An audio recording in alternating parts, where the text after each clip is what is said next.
In the dim amber glow of his study, Edward Reeves watches a screen. On it, grainy footage of his lakefront cottage. His son Justin walks beside a developer, blueprints in hand, gesturing at the wraparound porch. We can subdivide the lot by spring. Dad won't even notice. His mind is slipping fast. Edward's hand clenches on the desk. The audio from the hidden feed is crystal clear. A single tear slides from behind his wire-rimmed glasses.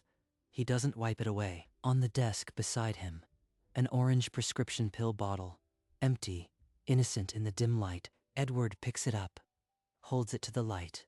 A test designed to expose what he already feared. He faked his dementia to test his son. What happened on day 3 broke him completely. On the screen, the developer nods. The cottage, Carol's cottage, is being carved up. Edward sets the bottle down with a quiet click. The test is over. The lesson has only begun. The happy years on the cottage porch with Carol felt like a photograph from someone else's life. Dad, you've got to start planning for when things get difficult. I am only trying to help. Edward's throat tightened. Justin's voice was smooth, but the eagerness scraped like sandpaper. After Carol's funeral, Justin's visits shifted. Less about fatherhood, more about inventory. He never mentions her name anymore. Only the house, the stocks, the lakefront property. So he started a quiet log. Every comment, every glance at the china cabinet, every too long look at the silver. That cottage must be worth a small fortune by now. Ever think about selling it? Always the same probing questions, delivered with a smile that never reached his eyes. 2 years of quiet dread led to one conclusion. He had to test his son. He reached for the phone. Dr. Harold Becker had been his friend since college. Edward sat across from Dr. Harold Becker in the oak-paneled office. The door locked for privacy. Harold, I need a note in my chart. A diagnosis I don't have. Early-stage dementia. You are asking me to falsify a medical record. That could destroy my license and our friendship. The doctor's pen hovered over the chart. Years of ethics warred with years of friendship. I think Justin is waiting for me to lose my mind. Harold, I need to see what he'll do. And if I do this, no one gets hurt. It stays sealed. Just a test. Just a test. Family access only. If I am wrong, I eat crow and we burn the note. A long silence. Then, slowly, Dr. Becker uncapped his pen. The words early-stage dementia landed on the page in careful blue ink. The trap was baited. Now, Edward just had to tell his son. Edward placed the first pinhole camera inside the curio cabinet, nestled among Carol's porcelain figurines. He ran a wire to the wall outlet. Invisible, unless you knew exactly where to look. If I am wrong, I'll look like a madman. But if I am right, Carol, forgive me. By nightfall, 3 cameras covered the study, the dining room, and the living room. He opened his laptop and watched the test feeds, each room a silent witness. The house is ready. Now the performance. He picked up his phone and dialed Justin. The ringtone felt like a countdown. Justin, it's Dad. Can you come over Sunday evening?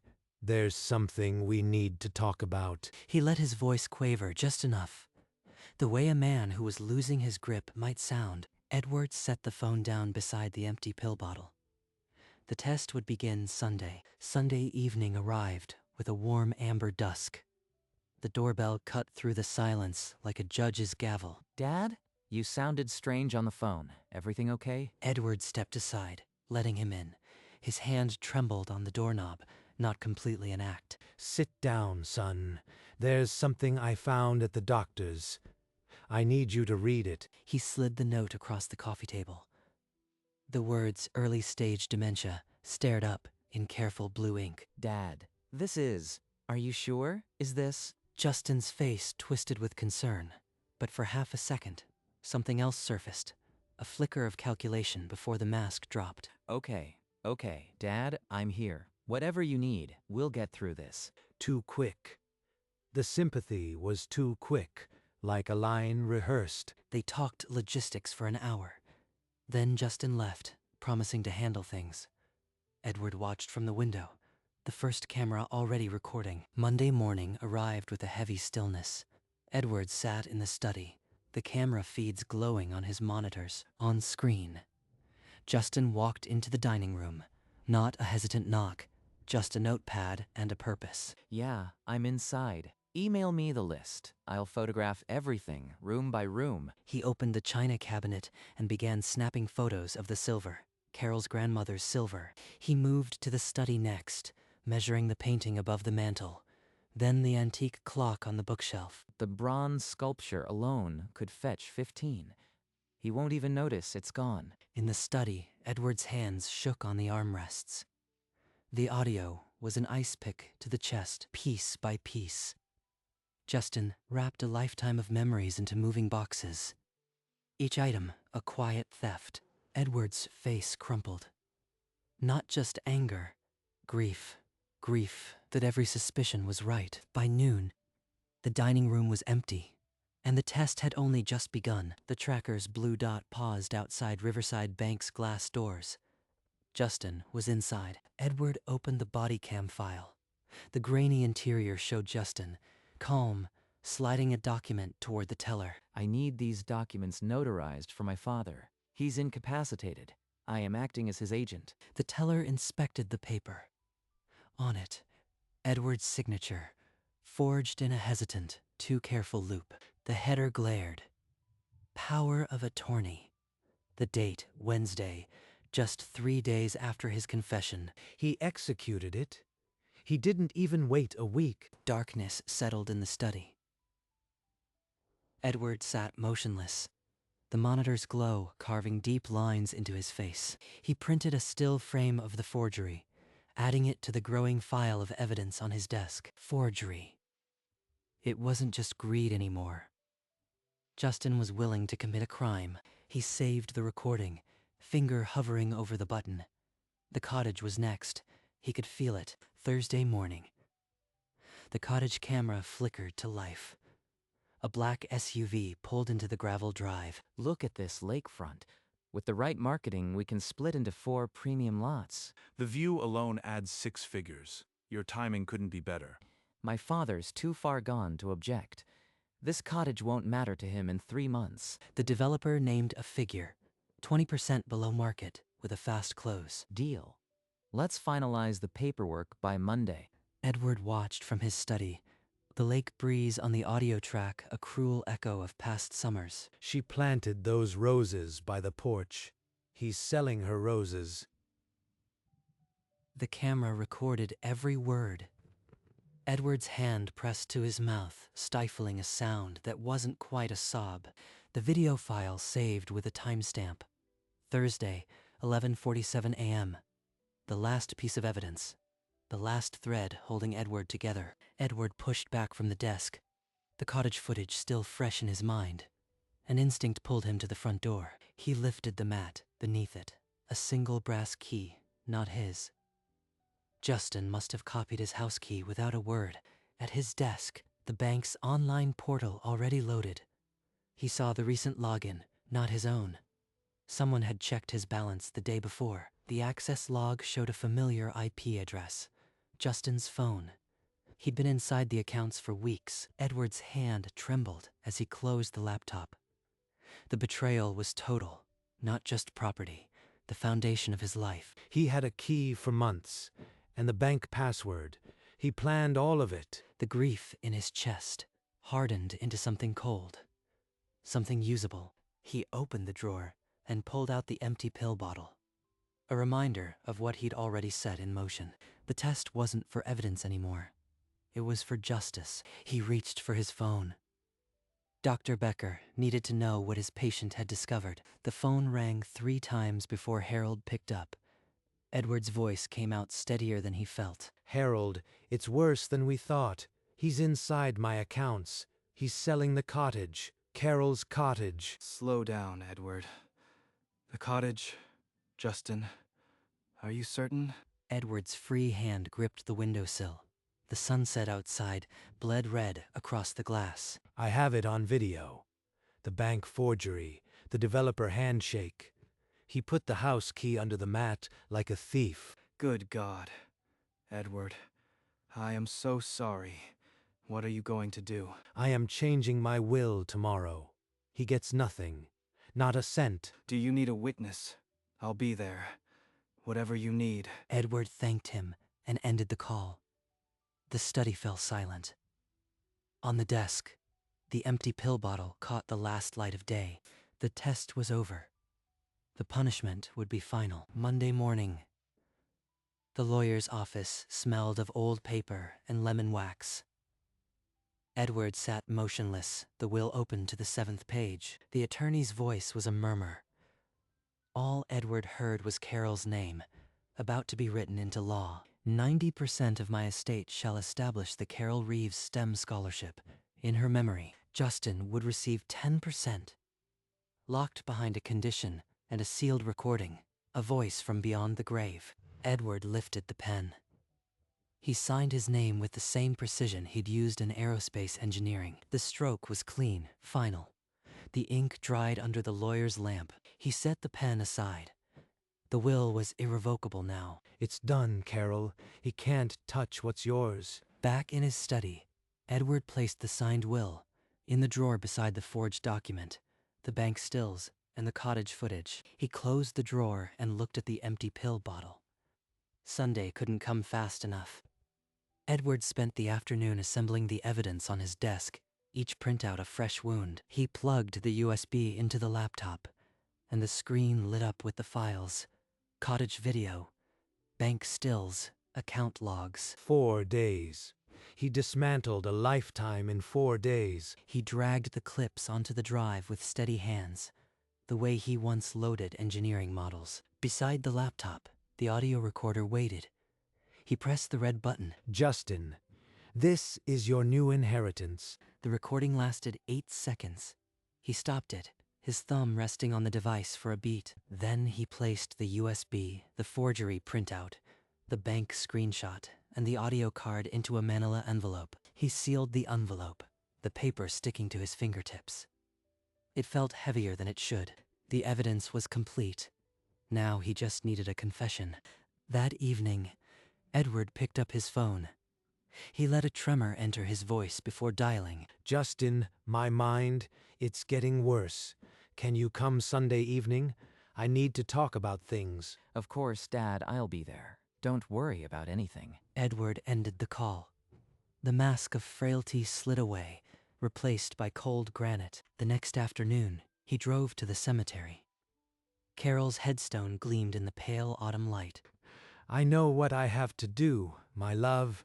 I wish you were here to tell me it's right. He placed the white rose on the grass, his fingers brushing the carved letters of her name. I'll protect what we built. He won't take the cottage. He won't take your memory. At home, he circled Sunday on the kitchen calendar. 7 days after the first circled date, the empty pill bottle sat on the counter, catching the last of the day's light. He was ready. Sunday morning, light cut through the curtains. Edward placed the laptop on the coffee table, the manila envelope beside it, chairs angled like a hearing. In the study, he checked the hidden feeds one last time. The living room was a silent stage. He smoothed the front of his dark gray Henley, the same one from the day the test began. The doorbell cut through the silence. Edward opened the door. Justin's smile was rehearsed, his concern a mask worn smooth by practice.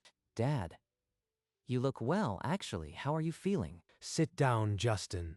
There's something you need to see. Of course, whatever you need. Edward settled into his chair, the black laptop screen reflecting his face like a dark mirror. The cameras were still rolling. The trap was set. When Edward spoke again, the frail act was gone. His voice filled the room like a verdict. Have you once thought about what Carol would say? Seeing you strip this house while I am still breathing. Dad, you are not making sense. Maybe you should lie down. Edward opened the laptop and pressed play. The screen lit up with a video. Justin, in this very room, photographing the silver. Justin's face went white. His hand stopped halfway to the laptop, frozen. You've been busy this week, son. I was just cataloging for insurance. You are overreacting. Number. You were preparing to sell my belongings before I was even cold. I faked the dementia, Justin. I've been watching all along. Justin's hands gripped the chair. The room felt airless. He stared at his father as if seeing him for the first time. The mask didn't so much fall as shatter. Justin's jaw worked, but no lie could fix this. Edward clicked the next clip. The screen split, bank footage on one side, the forged document on the other. Justin's body went rigid as the video showed him passing the power of attorney across the teller counter. You couldn't wait 3 full days before you forged my name at Riverside Bank. I was going to tell you, I just wanted to get things in order while you were still lucid. Without a word, Edward played the cottage clip. Justin's voice filled the room from the laptop speakers. My father's too far gone to object. This cottage won't matter to him in 3 months. You tried to sell her cottage, Justin, the place we built together. His voice cracked on her name. The room filled with a silence that felt more violent than shouting. There's the forgery, there's the sale, there's the key you put under my doormat like a thief. Justin's eyes welled, his lips parted, but no words came. His father's evidence was a wall he could not climb. Justin's voice came out in a rush, a final desperate bid for control. You are not well. I was just trying to protect you. Edward let out a single, bitter laugh. The sound was dry as autumn leaves. I faked it, Justin. The dementia was a lie. I've been watching you this whole week. You didn't even wait 5 days. Justin's jaw slackened. The lie was a trap, and he had walked into it without hesitation. Without another word, Edward lifted the manila envelope and removed a leather-bound document. This is your new inheritance. Read it. Justin's hands trembled as he opened the will. His eyes darted to the page, scanning desperately. The scholarship clause seemed to glow. 90% of my estate to the Carol Reeves STEM scholarship. He looked up, his face pale. Edward's expression was unreadable, but his eyes never left his son. From the envelope, Edward pulled out the silver voice recorder. He held it up for Justin to see. Without a word, he pressed the play button. The small speaker crackled to life. His own voice, flat and final, filled the space between them. A voice from a week ago, now a judgment. Justin, you get 10%, and this message, earn it back, not through words, through time. You forget people, but you don't forget what you've done. Justin's hands locked onto the chair arms, knuckles bone white against the leather, his entire body rigid. Edward watched, his eyes cold as January ice. He didn't blink. The recording ended with a soft click. The silence that followed was absolute, heavy as a stone. Justin didn't move. He stared at the recorder as if it might offer some reprieve, but none came.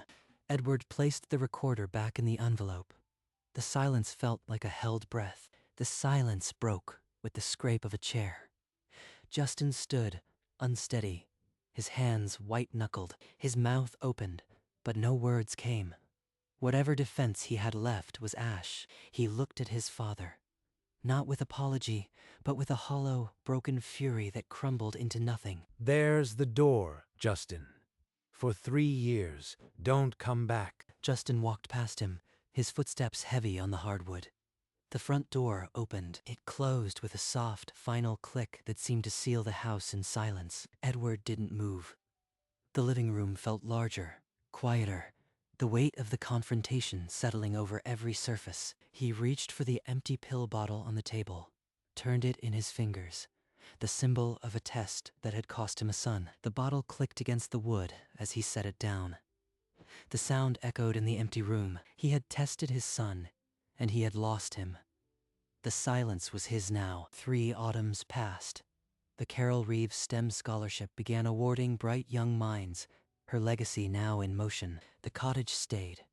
He repainted the porch himself, remembering the shade of blue she loved. Every season, he drove to the cemetery, a white rose for her headstone. Always, he sat on the cottage porch, coffee beside him, watching the mist rise off the lake in early mornings. One morning, a letter arrived.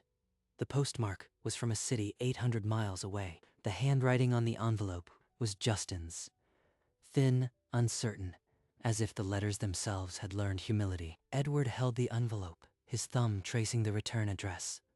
3 years of silence pressed into paper. He didn't open it. He placed it on the desk beside Carol's photo, the silver frame catching the morning light. His hand rested there for a moment, then withdrew. The letter waited. The test was his. The choice of what came next was now his, too. The following morning, Edward sat at his desk and carefully slit the envelope open. Dad, I've started this letter a dozen times. 3 years is a long time to learn what regret actually weighs. I am in therapy. I work a modest job now. Not for money. I just needed to understand what I did. I don't ask for forgiveness or $1. I just want a chance to show I am not who you saw that week.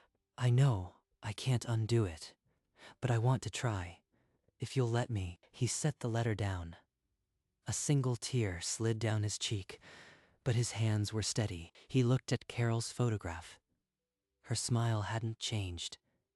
He almost spoke to her. Then he walked to the cottage window and watched the mist rise from the lake, just as he had 1,000 mornings. A tiny, fragile smile pulled at the corner of his mouth, the first in 3 years. He folded the letter, slid it back into the envelope, and placed it beside the empty pill bottle. The past wasn't undone. The future wasn't promised. But a door had opened. He placed the letter and Carol's photograph into a small wooden box, closing the lid gently. The box held a lifetime of love and the fragile seed of something new. That evening, he walked to the cottage porch and sank into the old Adirondack chair as the sun bled into the lake. The water was still. The silence felt different now, not empty, but waiting. Inside, on the kitchen counter, the orange pill bottles still stood, a relic of the test that had shattered them. But the next morning, before the mist rose, he stepped into the garden and picked a single wildflower. He placed it in the empty bottle, a bloom where there had been only emptiness. Some tests break what they measure, but sometimes the pieces can be picked up, not restored, but remade. The sun rose fully. The cottage stood quiet, and Edward Reeves began again.